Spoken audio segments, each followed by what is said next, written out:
శివాయ విష్ణు రూపాయ శివరూపాయ విష్ణవే.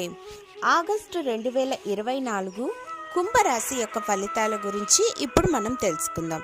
కుంభరాశి వారికి ఈ నెల మొదటి సగం చాలా అనుకూలంగా ఉంది, కానీ ద్వితీయార్థంలో కొద్దిగా ఇబ్బందులు ఉండవచ్చు.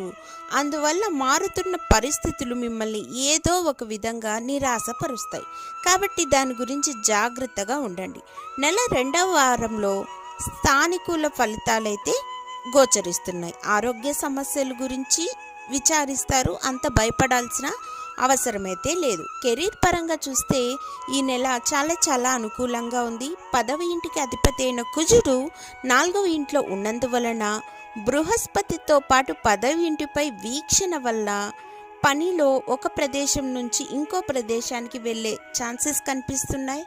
ట్రాన్స్ఫర్స్ వస్తాయి, అలాగే ప్రమోషన్లు వస్తాయి, ఆదాయం కూడా పెరిగే ఛాన్స్ అనేది ఉంది. మీ కార్యకలాపాలలో చాలా బలోపేతంగా ఆధిపత్యం చూపిస్తారు మరియు సమర్థవంతమైన ఫలితాలను బట్టి ప్రశంసలు కూడా పొందుతారు.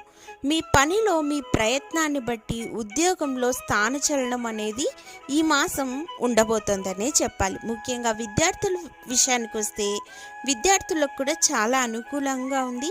కష్టపడి చదువుకున్న దానికి సరైన లాభాలనైతే పొందుతారు.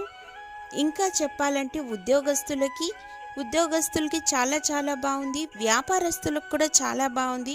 కుటుంబ విషయానికి వస్తే కొన్ని ఒడిదుడుకులు ఉన్నప్పటికీ బృహస్పతి 2వ ఇంటి అధిపతి అయిన కుజుడు 4వ ఇంటిలో ఉన్నందువలన ఈ యొక్క కారణం వలన పెద్దల పట్ల గౌరవం పెరుగుతుంది, మాటలకు ప్రాధాన్యత ఇస్తారు, కుటుంబ సభ్యులతో పరస్పర ప్రేమానుబంధం పెరుగుతుంది, అందరితో కలిసి తీర్థయాత్రలు చేయాలనుకుంటారు, ఒకరి గురించి ఒకరు తెలుసుకొని ఒకరింట్లో ఒకరు పూజలు పునస్కారాలంటూ తిరుగుతూ చాలా ఉల్లాసంగా ఉత్సాహంగా కుటుంబ సభ్యులతో గడుపుతారు.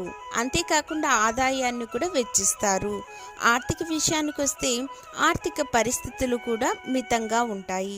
2వ ఇంట్లో రాహు ఉండటం వల్ల డబ్బు ఆదా చేయడంలో కొద్దిగా ఇబ్బంది ఏర్పడుతుంది. ఈ రాశి వారికి డబ్బుతో సుఖంగా ఉంటారు మరియు ఏం చేయాలో మరియు డబ్బును ఎలా ఖర్చు పెట్టాలో అన్నీ ఆలోచించి నిర్ణయం తీసుకుంటారు.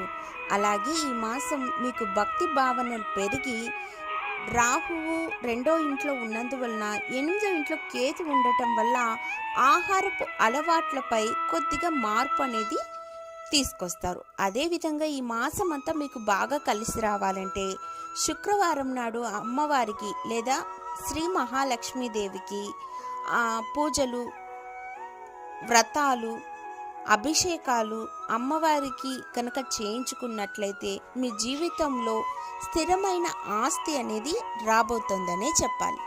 ధన్యవాదములు.